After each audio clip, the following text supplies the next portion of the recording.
내가 오늘 너의 기도를 들었노라 이렇게 말을 했다고 합니다. 그 주교가 깜짝 놀라서 눈을 떠보니까 주위에는 아무도 없고 자기 혼자 있는 겁니다. 그래서 다시 눈을 감고 기도를 또 했다고 합니다. 그때 또 하나님의 음성이 들렸습니다. 내가 너와 함께 있다니까. 그러니 이제 걱정하지 말고 내가 너의 기도를 들은 것을 확신하고 가거라 이렇게 말씀했다고 합니다. 그때 주교가 조그만 소리로 또 물었다고 그래요. 정말 하나님이세요? 그때 하나님이 이렇게 말했습니다. 그래, 내가 하나님이다. 하나님 정말 살아계신 거예요? 그렇다니까. 내가 오늘 이렇게 살아서 내 곁에 있지 않니? 하나님께서 그에게 이렇게 말씀했습니다. 이 주교가 어떻게 되었을까요? 하나님이 진짜 살아계시다는 말씀이에요? 하고 놀라서 심장마비로 죽었다. 여러분, 솔직히 우리는 어떤가요? 하나님이 정말 살아계시다는 것을 믿고 있습니까? 가장 어려운 문제입니다. 하나님이 정말 나와 함께 하시는가? 하나님이 정말로 살아계시는가? 이 문제는 너무너무 중요하면서도 우리가 너무 쉽게 지나쳐버릴 때가 많다는 겁니다. 성경은 우리에게 무엇을 말씀합니까? 하나님이 살아계시다. 하나님이 분명히 계시다는 것. 이것을 성경을 통해서 우리에게 말씀해 주고 있잖아요. 문제는 뭡니까? 하나님이 살아계신 것을 내가 체험하며 살고 있는가 하는 겁니다. 내가 정말 하나님이 살아계시다는 것을 확신하고 있는가? 이것이 문제라는 겁니다. 하나님은 우리의 연약함을 너무너무 잘 아셔서 우리가 하나님이 정말 살아계시는가, 하나님이 나와 함께 하시는가 라는 것에 늘 의심하고 확신하지 못하기 때문에 하나님 우리에게 무엇을 주시냐면 우리의 삶을 통해서 끊임없이 많은 사건들을 주셔요. 상황들을 만들어 가시기도 합니다. 때로는 그것이 시험거리가 되기도 하고요. 때로는 우리가 말하는 고난이기도 합니다. 그때마다 하나님 우리에게 요구하시는 것이 있어요. 뭘까요? 하나님을 부르라. 그리고 하나님을 찾으라. 라는 겁니다. 그런 상황을 통해서 너희가 하나님을 찾고 부르짖고 내가 살아계시다는 사실을 확신하고 경험해라. 라는 겁니다. 여러분, 하나님은 우리의 인생에서 그런 삶의 과정들을 통해서 무엇을 요구하시냐면 이것을 요구하십니다. 아, 하나님이 정말 살아계시는군요. 하나님이 나와 함께 하시는군요. 하나님이 멀리 계신 하나님이 아니군요. 하나님이 지금 나와 함께 하시는군요. 나의 문제 속에 하나님이 함께 하고 계시는군요. 라는 사실을 우리의 삶을 통해서 우리의 입술과 우리의 모든 것을 통해서 고백하기를 원하신다. 오늘 야곱이 그런 인생을 살았습니다. 여러분, 이제 야곱은 그의 인생 147년의 인생을 마감하고 하나님의 품으로 갈 날이 얼마 남지 않았습니다. 그가 애굽에 들어와서 바로 왕 앞에 섰을 때 처음 했던 고백이 무엇인지 여러분 기억하시죠? 자신이 나그네 인생을 살았다. 나는 험악한 인생을 지금까지 살아왔습니다. 라고 하면서 바로 왕 앞에 그렇게 얘기합니다. 그런데 오늘 야곱은 이제 죽음을 얼마 앞두지 않고 그의 아들 요셉을 불러서 무슨 얘기를 합니까? 그가 처음 바로왕 앞에 했던 얘기하고는 전혀 다른 얘기를 합니다. 나는 하나님 앞에 복을 받은 사람이다. 그 사실을 아들 야곱에게 얘기하고 있는 것입니다. 그러면서 형에게 쫓겨 라반의 집으로 도망가던 중에 겪었던 일, 그 루스라는 곳에서의 경험을 아들 요셉을 불러서 얘기를 해줍니다. 내가 그곳에서 어떻게 하나님을 만났는지, 하나님이 그곳에서 나를 어떻게 만나주셨는지, 나의 인생에서 하나님이 어떻게 찾아오시고 인도해 주셨는지를 아들 요셉에게 생생하게 얘기를 하고 있는 것입니다. 이렇게 야곱이 병들어 죽게 된 자신을 찾아온 요셉에게 마치 이제 유언처럼 마지막 말처럼 하나님의 복을 받은 사실에 대해서 말씀하고 있습니다. 무엇이라고요?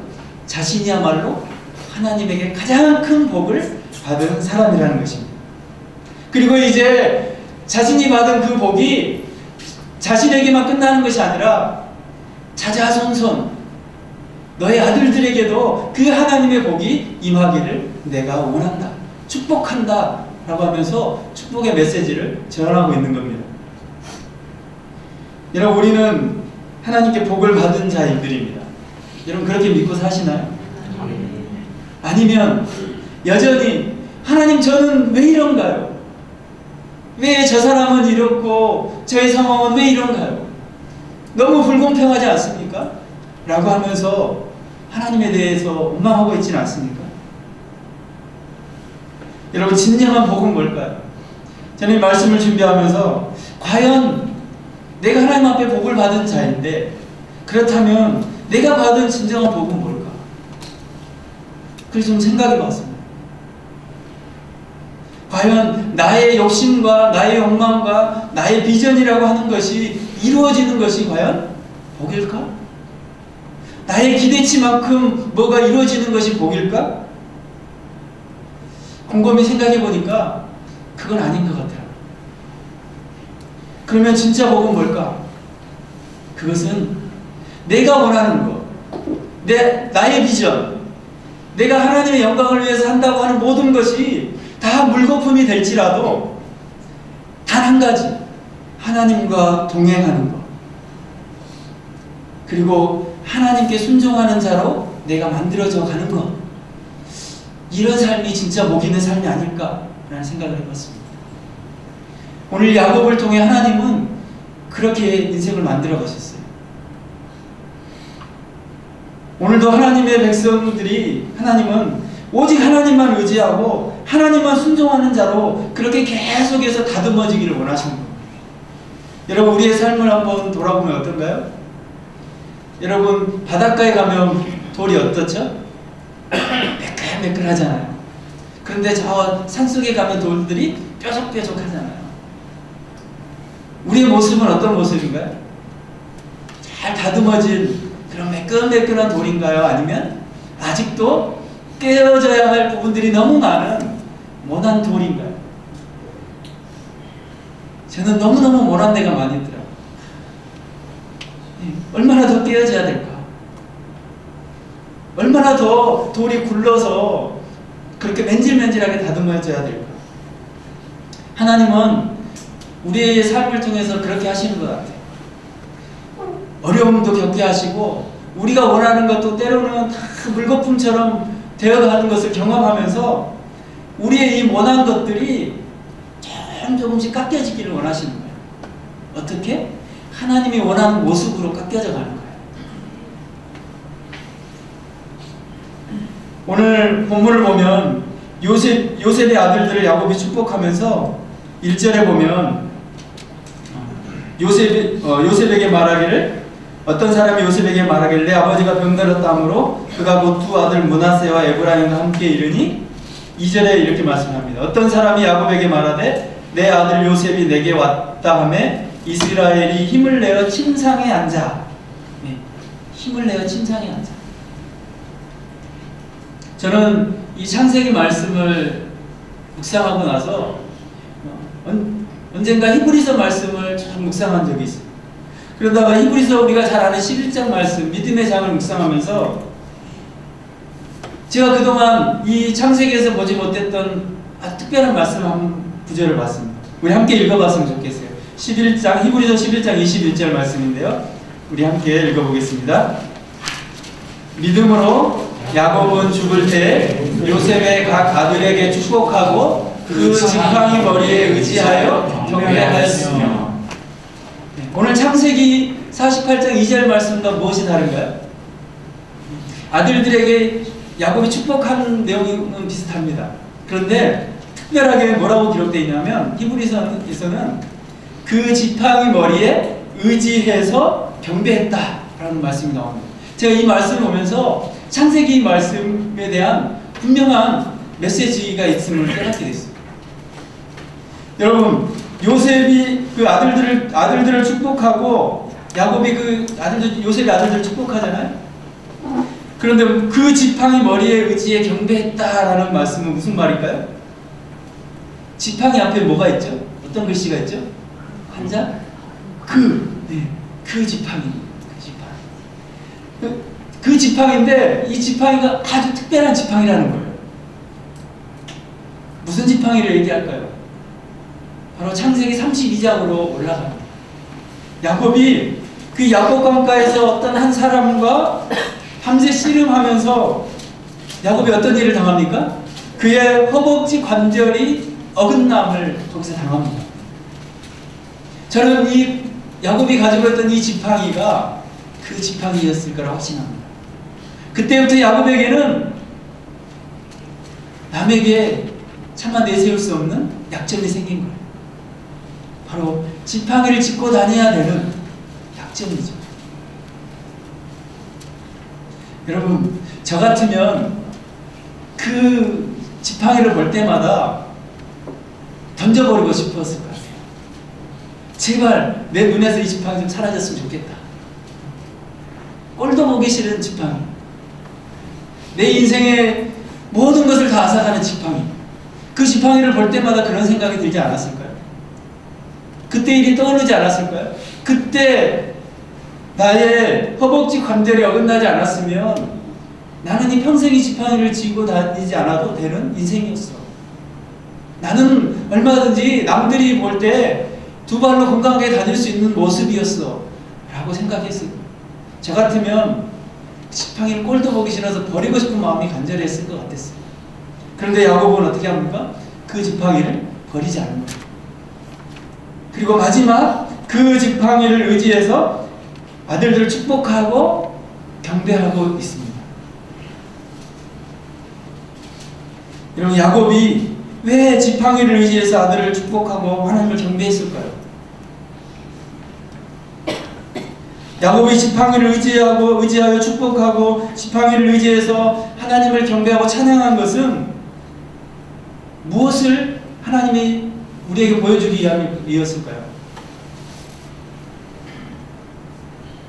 진정한 복은 자신의 그 두 다리로 펄쩍 뛰고 자신이 가지고 있던 욕망을 성취하려고 애쓰던 것이 아니라 하나님 앞에 가격당한 후에, 뭔가 하나님 앞에 꺾여진 후에 이제는 더 이상 세상의 것을 의지하지 말고 오직 여호와 하나님만을 의지하도록 만드신 하나님의 놀라운 은혜를 보여주신 것입니다. 여러분, 여러분에게는 그 지팡이가 있습니까? 저는 우리 모두가 삶에서 그 지팡이 하나씩은 다 갖고 있다고 생각해요. 나는 뭐 아무런 어려움도 없었고 아무런 고난도 없었고 나는 순탄한 인생을 살았기 때문에 라고 말하는 사람이 있을 수 있지만 우리 모두에게는요, 이 지팡이가 다 하나씩 있습니다. 그리고 저는 없다면 이 지팡이를 갖게 되기를 원합니다. 지팡이를 가져야 된다고 생각해요. 야곱에게 있어서 이 지팡이는 하나님에게 받은 큰 축복이었습니다. 그때 당시에는 몰랐고 삶을 살아오면서는 몰랐어요. 그런데 오늘 이제 자기의 죽을 날을 앞두고 자녀들을 축복하는 이 시점에서 보니까 하나님이 주신 이 지팡이야말로 자신에게 준 가장 큰 선물이고 큰 복이라는 사실을 깨닫게 된 것입니다. 다른 말로 얘기하면 그동안 야곱은 나라는 것에 집중해서 살아왔어요. 내 자신의 것에 집중하며 살아왔어요. 나의 욕심을 위해서 살아왔고 내 것을 이루기 위해 살아왔고 오직 나라는 존재가 내 삶의 중심이 되어서 살아왔다는 거예요. 그런데 하나님 앞에 그렇게 되고 난 이후에 어떻게 된 거예요? 이제는 나라는 존재가 다 깨어지고 오직 하나님을 경배하는 자로 서게 된 것입니다. 이것이야말로 야곱이 누리는 가장 큰 복입니다. 저는 저와 여러분이 이런 복을 누리는 자 되기를 원합니다. 마크 베터슨이라는 그분이 쓴 극복이라는 책에 보니까 위기를 기회로 만드는 7단계, 그분이 7단계를 해놨더라고요. 그런데 그 첫 번째 단계가 뭐였냐면 내가 만든 하나님을 깨부수라는 거예요. 내 자신이 만들어 놓은 하나님을 과감하게 깨부수라는 거예요. 그러면서 이렇게 말하고 있더라고요. 세상에서 가장 불행한 사람이 누군지 아는가? 그것은 날이 갈수록 하나님을 작게 여기는 사람이다. 하나님을 우리의 뇌라는 조그만 공간에 가두려는 짓은 그만하자. 하나님을 우리 멋대로 생각하지 말고 우리가 그분의 생각 안에서 새롭게 태어나는 게 어떤가? 영적으로 성장할수록 하나님은 점점 더 대단하게 보이고 세상의 강함은 점점 더 우습게 보인다. 여러분, 혹시 우리는 하나님을 우리의 이 작은 뇌 속에 가둬놓고 있지는 않습니까? 깨부셔야 된다는 겁니다. 우리 자신의 욕심, 우리가 중심이 되어서 뭔가 살고 있다면 그러면서 하나님은 주변인처럼 우리를 잠시 도와주고 우리의 문제에 와서 잠시 해결해주고 금방 또 떠나셔도 괜찮을 그런 분으로 여기며 살고 있지 않습니까? 그래서 이사야는 이사야 55장 8절과 9절에서 이렇게 말씀합니다. 우리 함께 읽어보겠습니다. 이는 내 생각이 너희의 생각과 다르며 내 길은 너희의 길과 다르니라. 여호와의 말씀이니라. 이는 하늘이 땅보다 높음 같이 내 길은 너희의 길보다 높으며 내 생각은 너희의 생각보다 높음이니라. 여러분, 하나님은 이런 분이십니다. 우리의 생각보다, 우리가 계획한 것보다 더 많은 것을 앞서 계획하시고 행하고 계시는 분이 하나님이십니다. 그러므로 우리가 아무리 우리의 중심이 되어서, 우리가 중심이 되어서 하나님을 우리의 작은 틀 안에 가두려고 해도 가둘 수가 없는 것입니다. 그런데 우리는 어떤가요? 우리는 기도할 때도 하나님의 뜻대로 기도한다고 하지만 내 것을 더 원하지 않습니까? 하나님, 이거 1번, 2번, 3번, 4번, 5번 이거 다 해 주십시오. 그러고 보면 다 내 뜻이더라고요. 제가 올해 기도 제목들을 하나님 앞에 기도하고 있는 내용들을 오늘 아침에 이 말씀을 생각하면서 점검해 보니까 다 내가 원하는 것들입니다. 과연 그것이 하나님이 원하시는 것일까? 그러면서 그런 기도를 하게 됐습니다. 하나님, 내가 지금 이것도 해달라 그러고 이것도 됐으면 좋겠고 하는 것들이 내 생각과 내 계획대로 되기를 원하는 것이라면 하나님의 계획대로 되게 해 주옵소서. 그것이 다 안 들어져도 좋습니다. 그것이 하나님의 뜻이라면 오히려 안 되는 것이 더 낫겠습니다. 그런 기도를 하게 됐습니다. 여러분, 우리는 하나님의 방식으로 살아야 합니다. 하나님이 원하시는 뜻이 무엇인지를 늘 물어야 됩니다. 우리가 잔뜩 기도 제목 해놓고 하나님 이거 해주시면 됩니다 라는 것이 아니라 이 기도 제목이 들어지지 않을지라도 없어질지라도 하나님의 뜻이라면 그렇게 되기를 원하는 것이 진정으로 하나님의 뜻대로 사는 거 아닐까요? 여러분, 오늘 48장에 보면 계속해서 하나님은 오늘 하나님의 백성들이 하나님의 뜻대로 하나님의 주권 안에서 살아가기를 원하고 계십니다. 그러면서 어떤 내용이 계속 나옵니까? 이제 요셉의 두 아들 에브라임과 므낫세를 이 야곱이 축복하는 장면이 나옵니다. 12절, 13절 이후부터 계속 나와요. 그런데 특이한 게 있어요. 장자인 므낫세의 머리에 당연히 무슨 손을 얹어야 됩니까? 오른손을 얹어야 되는 게 맞아요. 그리고 차자인 에브라임 머리에 왼손을 얹어서 축복하는 게 정상입니다. 그런데 어떻게 축복합니까? 반대로 하죠. 장자인 므낫세의 머리에는 왼손을 얹고 오히려 에브라임 머리에는 오른손을 얹습니다. 상식이 어긋나는 것을 지금 하고 있어요. 왜 야곱은 이렇게 하고 있을까? 야곱이 몰라서 그랬을까? 야곱이 몰라서 그런 것은 아닙니다. 그렇다면 에브라임이 첫째 므낫세보다 뭔가 특별해서 그랬을까? 그가 뭔가 좀 특별하고 특별한 능력이 있어서 야곱이 그를 더 사랑해서 그의 머리에 손을 얹었을까? 오른손을 얹었을까? 그것이 아닙니다. 그것은 바로 우리 하나님의 백성들이 세상의 원리대로 살지 않기를 원하십니다. 무슨 얘기냐면, 여러분, 당연히 우리는 어떻게 되는 게 맞다고 생각하는 거예요? 므낫세 머리에 오른손을 얹고 에브라임의 머리에 왼손을 얹는 게 맞다고 생각하는 거예요. 당연히 그렇게 돼야 된다고 우리는 늘 생각하고 있는 거예요. 그런데 야곱은 그 생각들을 다 깨버리잖아요.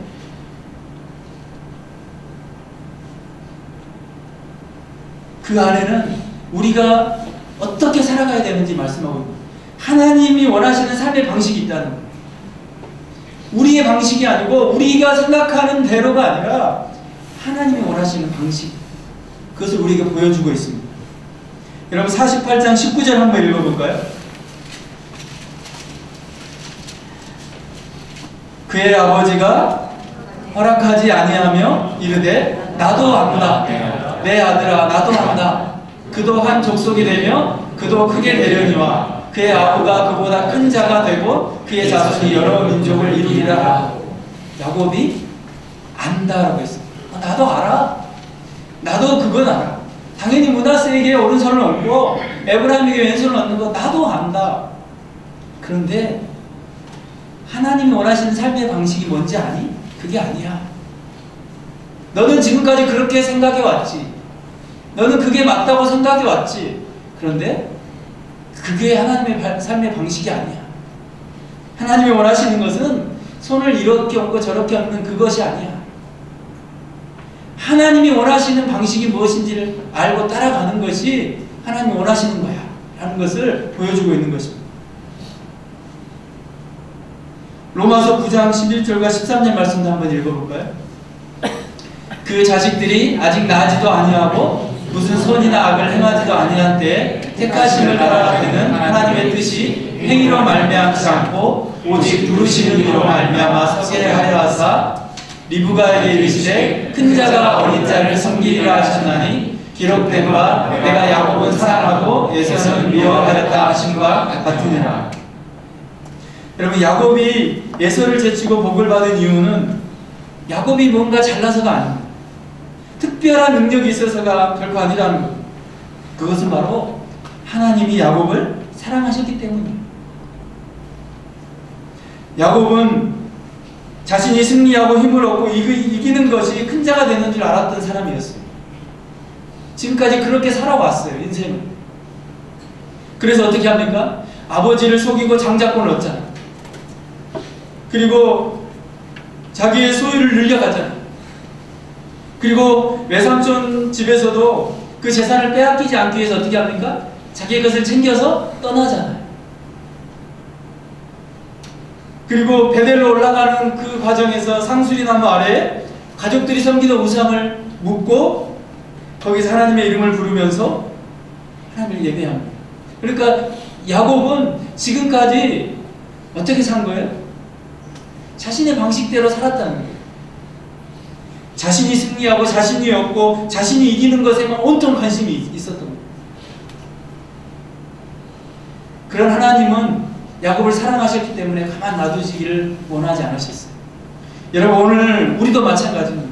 하나님 우리를 사랑하시는 줄 믿습니다. 우리를 얼마나 사랑하실까요?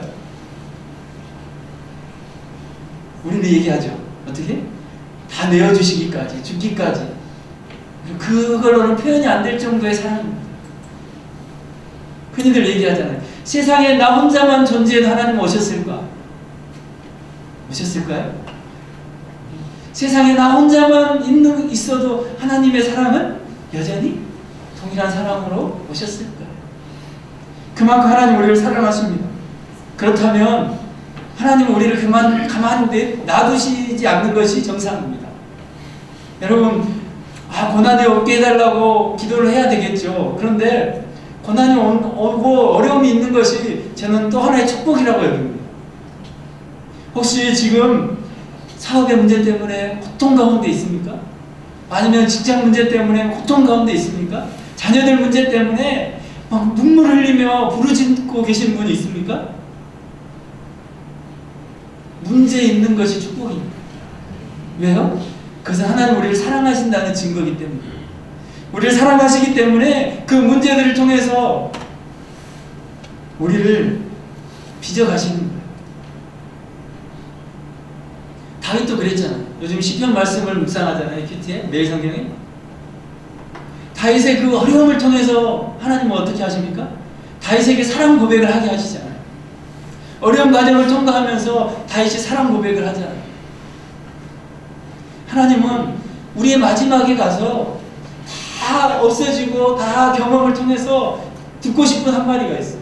뭐냐면, 하나님, 제가 하나님 정말 사랑합니다. 하나님, 내가 정말 하나님 사랑합니다. 이 말을 하나님 듣기를 원하시는 거예요. 여러분, 오늘 이 밤에 하나님 정말 사랑합니다라는 고백이 우리 삶 속에 나오게 되기를 원합니다. 입술에 그냥 고백이 아니라, 하나님, 제가 정말 하나님 사랑합니다. 하나님 듣기를 원하고 계신다는 거예요. 야곱은 자신이 태어나면서부터 시작해서 자신의 삶을 이끌어 가시는 그런 모든 삶 속에 하나님이 함께 하심을 경험했습니다. 그리고 드디어 깨닫게 된 거죠. 나는 복받은 사람이야.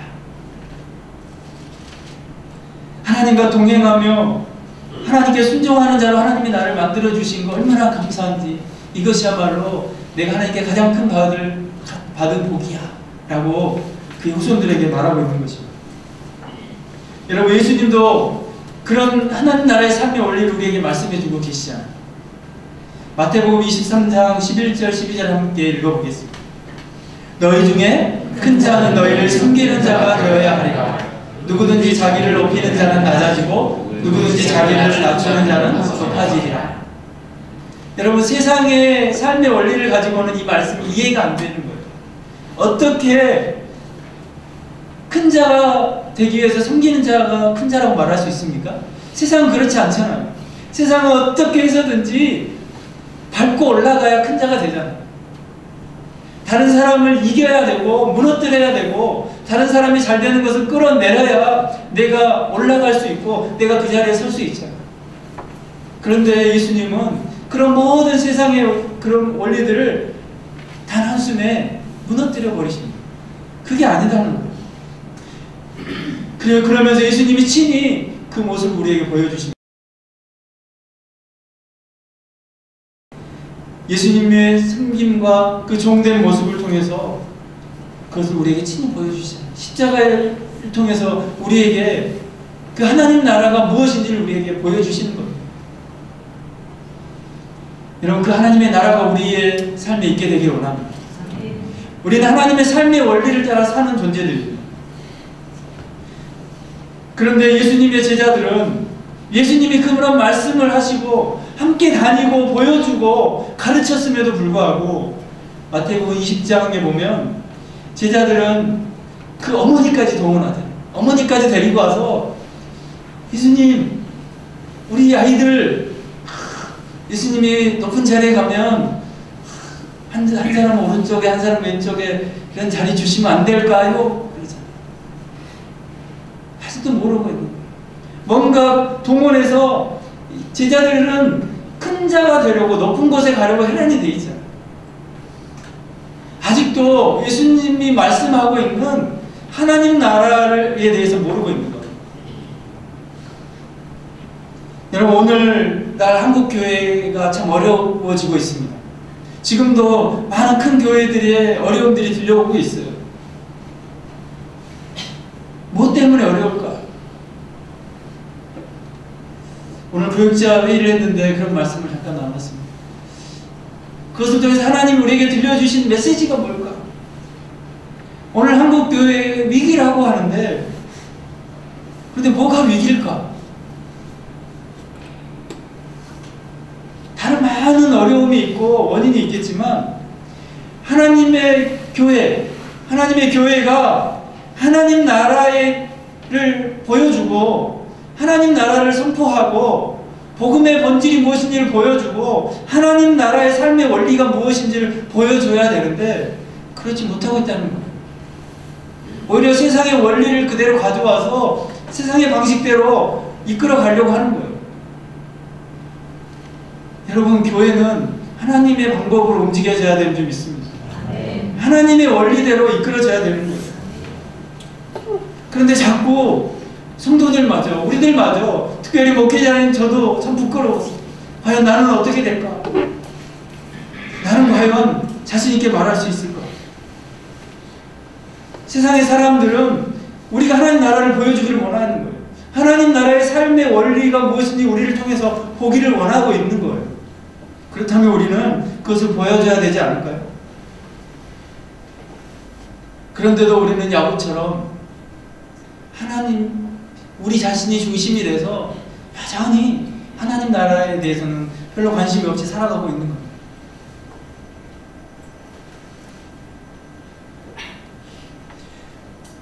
창세기 48장 21절과 22절의 말씀을 우리 한번 읽어보겠습니다. 이스라엘이 요셉에게 또 이르되 나는 죽으나 하나님이 너희와 함께 계시사 너희를 인도하여 너희 조상의 땅으로 돌아가게 하시려니와 내가 내게 내 형제보다 세겜 땅을 더 주었나니 이는 내가 내 칼과 칼로 아모리 족속의 모든 손에서 빼앗은 것이니라. 이제 야곱은 자신의 죽음을 담담하게 얘기합니다. 나는 죽으나 이제 나는 죽을 거야. 그러나 야곱에게는 믿음이 있었어요. 어떤 믿음이요? 삶을 통해 그에게 보여주신 하나님에 대한 믿음. 그러면서 자녀들에게 얘기하는 겁니다. 하나님이 약속한 것은 나는 비록 거기에 가지 못해. 나는 이제 죽어. 그런데 하나님의 약속은 반드시 이루어질 거야. 우리에게 이런 믿음이 있었으면 좋겠습니다. 그렇게 된다고 교회가 달라질까요? 그렇게 된다고 교회가 특별하게 문제될 거 있을까요? 라고 우리는 얼마든지 타협할 수 있어요. 그런데 하나님은 타협하기를 원하지 않습니다. 하나님이 우리에게 주신 그 지팡이만을 의지하기를 원하는 거예요. 다른 거 원하지 말고 그 지팡이 의지해서 살아가라는 거예요. 우리는 왜 하나님이 우리에게 주신 지팡이를 의지해야 될까요? 왜 의지해야 될까요? 첫 번째는 세상에 대한 두려움을 극복할 수 있는 유일한 방법은요, 하나님이 주신 그 지팡이밖에 없습니다. 야곱이 마지막에 서서 하나님을 경배하고 축복할 수 있었던, 의지가 될 수 있었던 건 뭐예요? 야곱이 요셉을 붙잡았더라 이렇게 말하지 않잖아요. 야곱이 그의 지팡이를 붙잡고 일어난 거예요. 자신의 힘으로 끝까지 그는 그 하나님이 주신 지팡이를 붙잡은 거예요. 두란노에서 나온 열등감이라는 작은 소책자에 이런 말이 있더라고요. 세상에 대한 두려움 때문에 생기는 게 뭐냐면요, 그 두려움은 어디서 오냐면 우리 속에 부족한 것을 채우려고 하는 열등감 때문에 온다는 거예요. 얼마 전에 그 고등학생이, 공부를 꽤 잘하는 고등학생이 어머니를 무참하게 살해한 사건 여러분 기억하시죠? 세상을 깜짝 놀라게 했죠. 아무도 몰랐어요. 시간이 꽤 지났는데도 아무도 몰랐어요.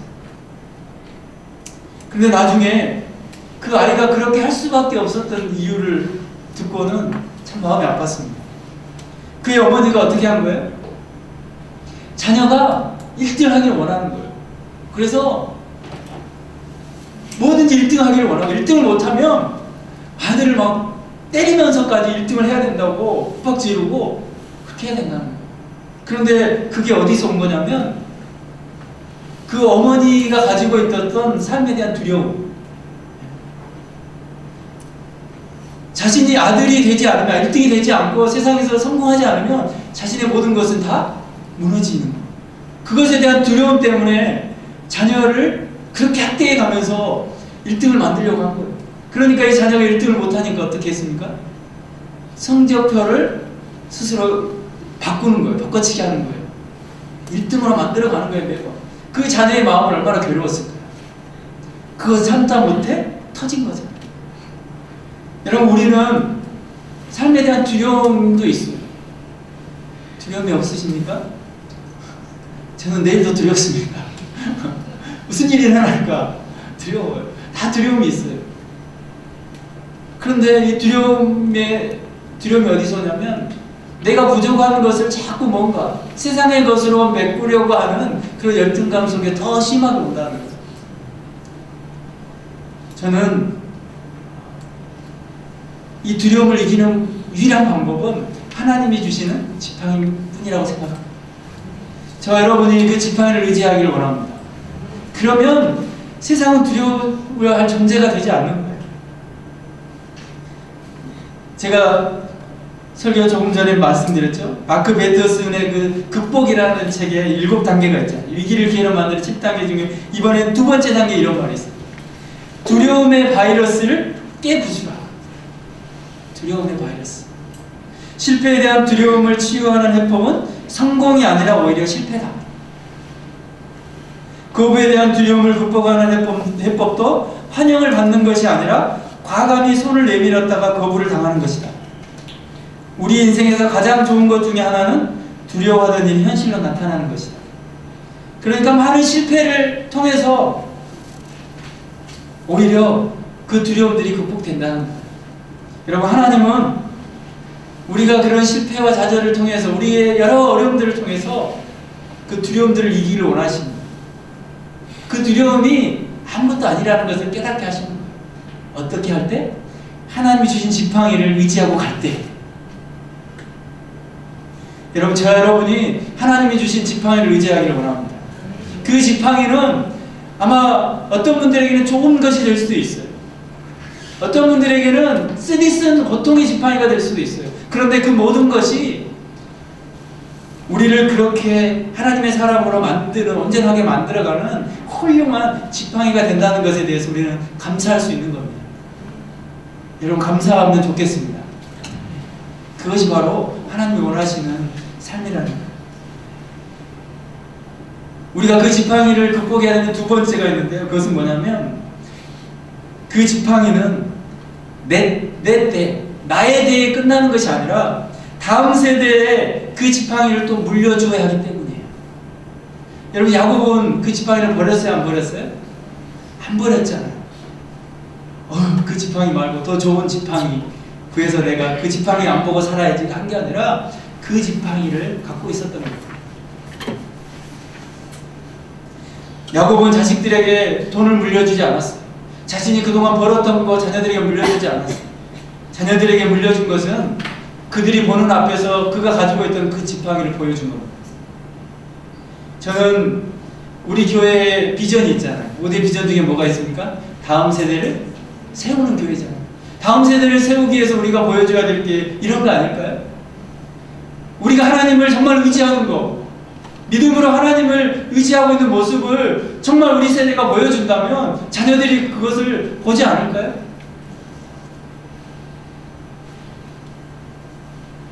그 카페에 보니까 하나님의 연주자, 이름도 특이하더라고요. 지은이가 송솔람.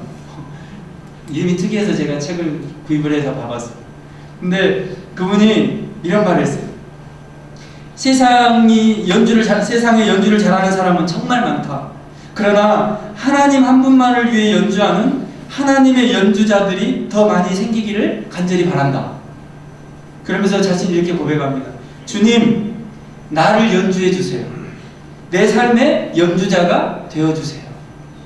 저는 우리의 삶도 하나님이 연주해야 될 뿐만 아니라 어쩌면 야곱이 그의 자녀들, 그의 후손들에게 보여준 그의 지팡이를 통해서 하나님이 그들의 삶을 연주해 가기를 원했던 거예요.